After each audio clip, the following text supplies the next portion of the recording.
Hey guys, welcome to the eCommerce Paradise podcast. Today I have a special guest on the show, Michael Harborn. He's with freshbelief.com is his blog. He's the co-founder or the founder of Fresh Belief. And welcome to the podcast, Michael. Hey, cheers, Trevor. It's great to be here.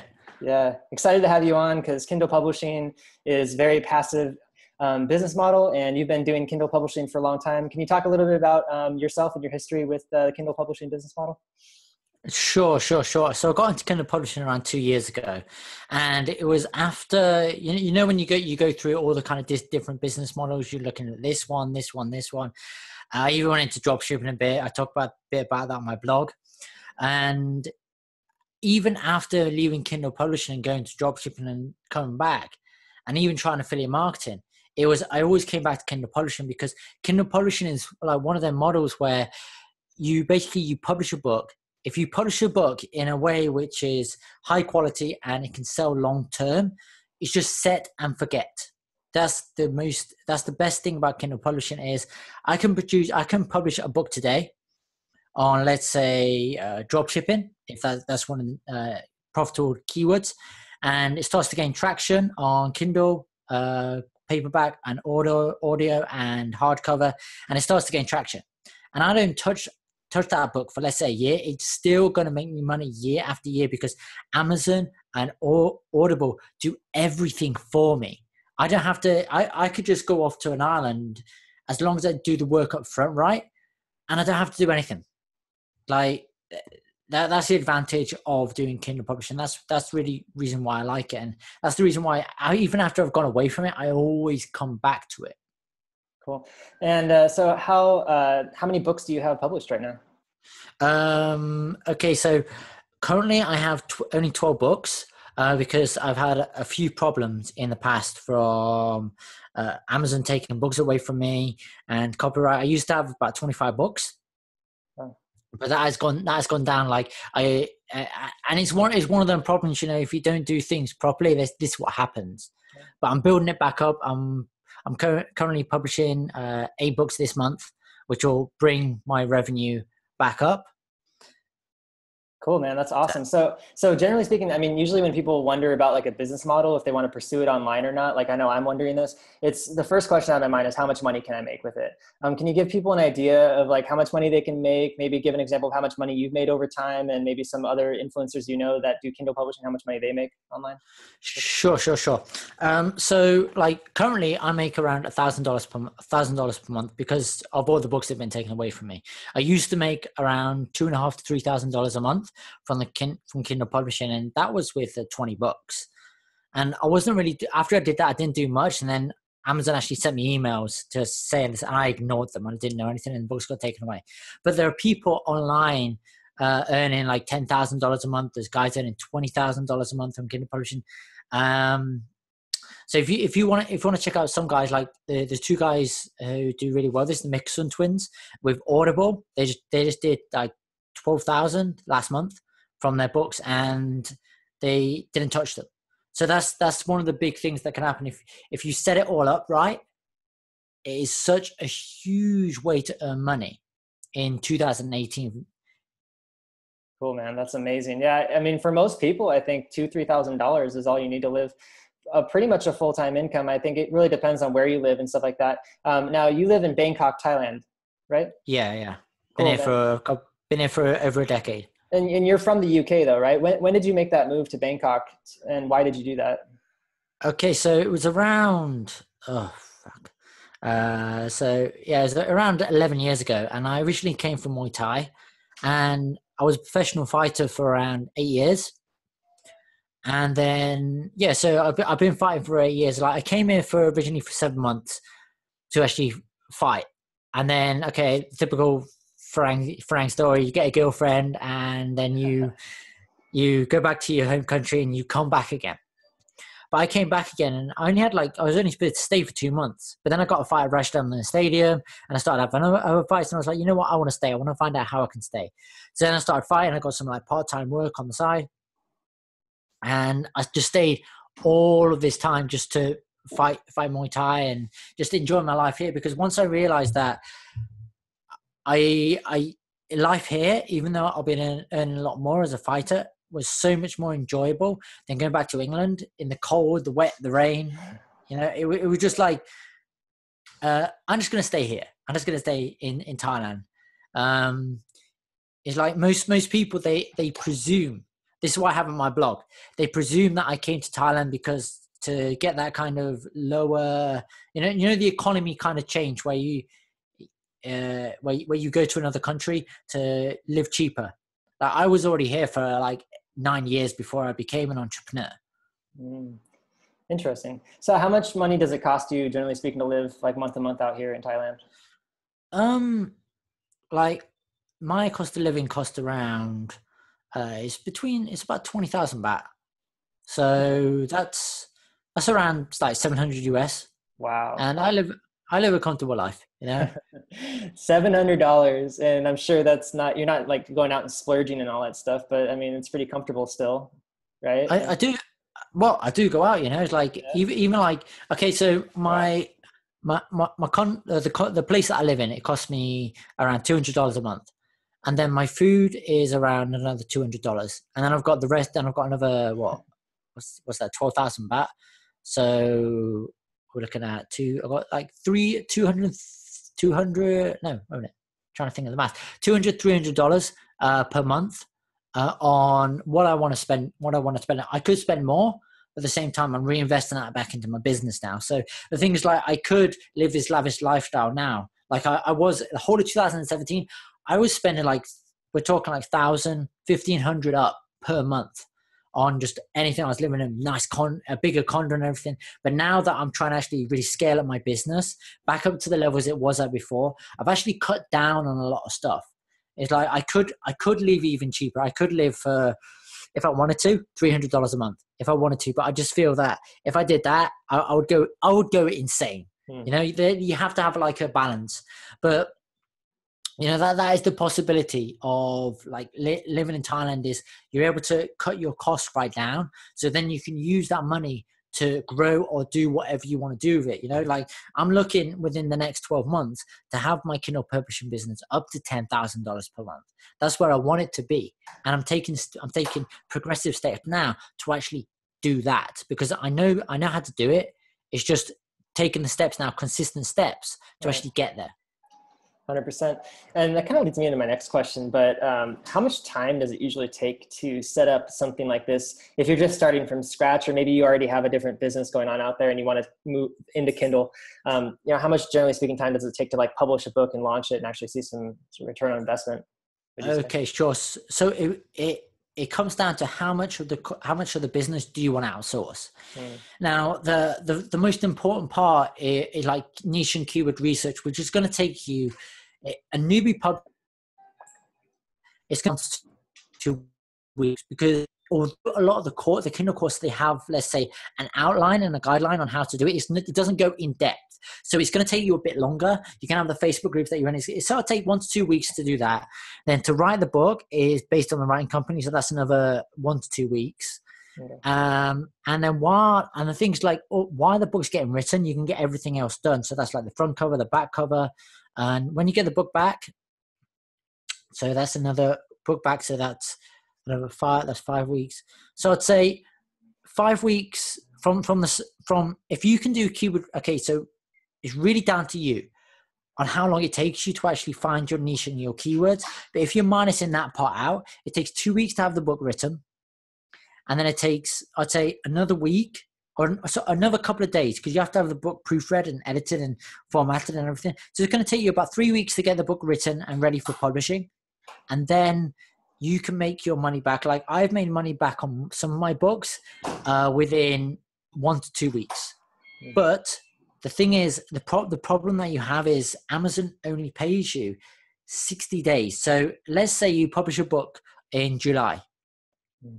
And you get the royalties report like every day, but you get the end of the month, okay, for July, and then you get paid that amount in August. Okay, you get paid that amount 60 days later. So that's going to be August, September. You're going to pay it at the end of September. However, with CreateSpace, which is where you're going to make more of your money, and Audible, it's going to be 30 days later. So for July, for your royalties in July, you get paid it at the end of August. So you're looking, if you do everything right and you can actually get your money, if you do everything right and you can get your ROI back on that book, which can be anything from $300 to $500, $300 to $700. If you do everything right, you can get it back within 30 days. Well, 30 to 60 days. Awesome. Yeah, it sounds like most online business models takes about a month to start, another month to make your money back, and after that, it's passive. Cool. Yeah, that's awesome. So with that said, with all that time put in, and like you said, like the outsourcing and stuff like that, how much money does it usually take up front to start a book or maybe a series of books? Okay, so like every book, you're going to be looking at a minimum cost because you want to be writing a book a minimum of 10,000 words. So with the writing companies, like the cheapest one you want to go with is eWriter Solutions. But with them, you're going to have to read your book, have it proofread, everything like that. But the cost the total cost is going to be anything from about $310 all the way to $700. It really depends on your book length and how much it costs to get narrated, because you want to get your book on audio, because like Kindle is okay, paperback's better, but Audible is the way everything's going. So you want to, it's going to, like say, if you don't get it narrated, okay, about $250, $250 to about $600, $250 to $550. That's if you don't get the book narrated. But if you do, okay, it's going to be $300 to about $700, depending on the length of your book and the company that you get it written with. Okay. And what about the sales page? Do you outsource the copywriting for that and the cover of the book and all that stuff too? Or do you do that yourself? Okay, the covers I have outsourced, but the cover and the title and the sales page description is like my copywriting is like I'd say I'm good to very good, so I don't need someone to outsource this to. So, however, I've taken a course. My friend Ollie's got a course which shows people how to do this process, and that really upped my game as well with the copywriting. So, if you're gonna really outsource this, like I've outsourced it for $25, and the guy that wrote it, he didn't know what he was doing. So, to hire a real good copywriter, it's going to cost you anywhere from $200 to $1,000. So, when you first start, there's no point in you doing this because it's going to be really out of your budget. What I would do is, like, if you get like really good sales of this book, okay, take that book and pass it to a copywriter and say, okay, I need this done.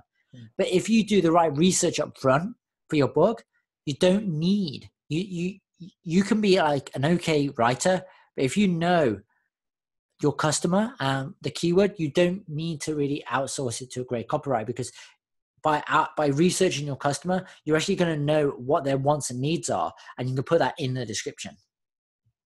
Awesome. Yeah, I feel like you can probably learn copywriting online pretty easy. There's free courses. I know there's YouTube videos on copywriting. So something that's definitely worth maybe spending a few hours or at least a few days learning.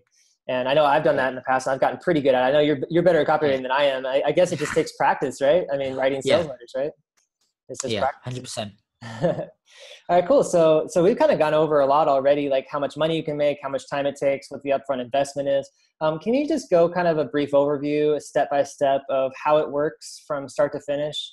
You know, just for absolute beginners that don't know how it works and kind of want to get into it. Sure. I've actually, let me just bring up my list. All right. So first off, you need to do your niche and keyword research.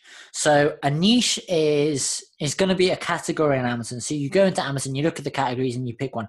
Like a niche is something like health and wellness, health and fitness, like self-development, self-help. What else we got? We got business, we got marketing. They're like your big niche. And then you find keywords within the niche. So like within, let's say within marketing. So within marketing, you have things like, let's say, social media, that's marketing. You have content marketing. You have email marketing.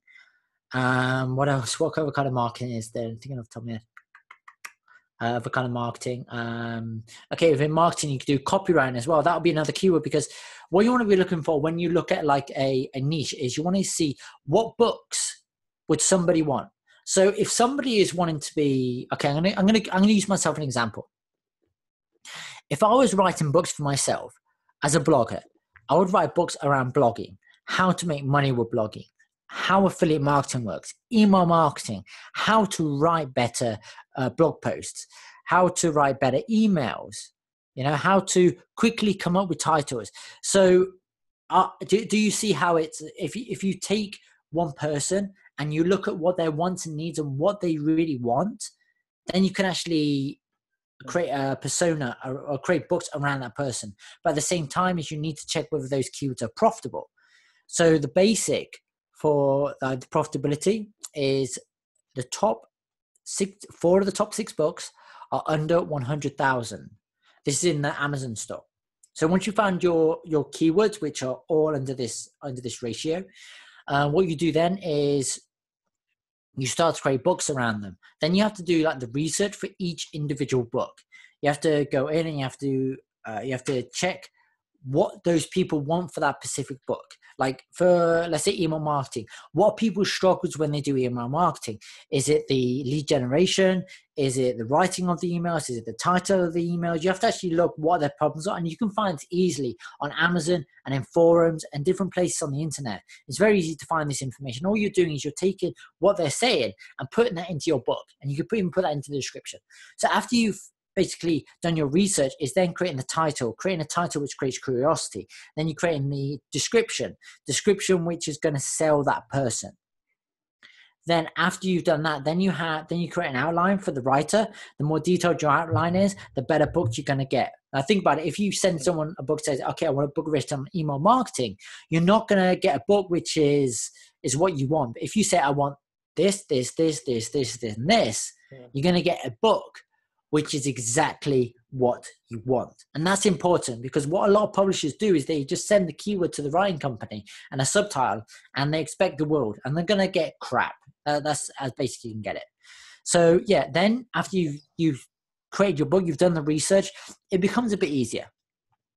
Then you have the book written for you by a writing company.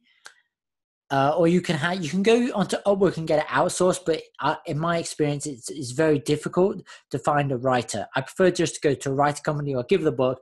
They've already got the team in place. Boom, there. Okay, give me the book after like 10 or 12 days. Easy. Okay, after that is, while it's getting written, you want your covers created. Create 3 covers, because then when you get there, if you get them 3 covers created, then you can select which cover you like best. If you create 1 cover, then you're left with that one cover, and you're thinking, oh, which cover is this good enough? But if you create 3 covers, then you have the opportunity to actually choose which one you feel is best. Or you can take them 3 covers and you can ask your friends and family which cover do they prefer, or people that are in that niche, and ask them, okay, which cover would you prefer as a buyer? Which one interests you the most? That's the best way. Go to people who would buy the book. Then you choose the best cover. Then you've done, let's go back to the list. Okay, after you've done that, so get the front cover. Okay, you create the back cover for the book, the back cover and the spine. So that's the book created. Then when it comes back, you want to check it doesn't have any copyright infringement. So you put it through Copyscape, and then you have it proofread by a proofreader of Upwork. You have to hire someone, find someone. Then you have it formatted so it looks great, because sometimes Amazon screws up the way the book looks. So you want it done well for Amazon, Kindle, and you want it done for CreateSpace. Then you take that book, you send it to a narrator to have the book narrated, and then you get your reviews. Now, the reviews is one of the hardest parts. Now, some people like to use review swaps, which I'm highly against. But for me, for my books, I'm able to get reviews by outreach. Now, I outreach to people on Amazon. I outreach to people in niche specific groups. I outreach to people on forums, on blogs, all these kind of ways. And not everybody's going to reply back to you, but the people that do, they're more likely to review your book. Now, on my last experiment, I sent out, I got a list of 30 people. Now, out of that 30 people, 7 people reviewed the book. So what's that percentage? 21%. So that's about 25% of the people actually reviewed the book, which is, I'd say, for in most people's experience, is good. Then, after that, your book is going to be narrated by the narrator. after after you get the book back, you check the narration, and then you go on and you publish the book on Audible. So that's really it in a nutshell of everything you need to do. Got it. Yeah, it's definitely a lot of work. It's a lot of different steps. Thank you so much for sharing all that, by the way. It's a lot of stuff. Now, I wanted to let the listeners know, and the watchers know, the viewers know, you have a checklist, right? For all this stuff.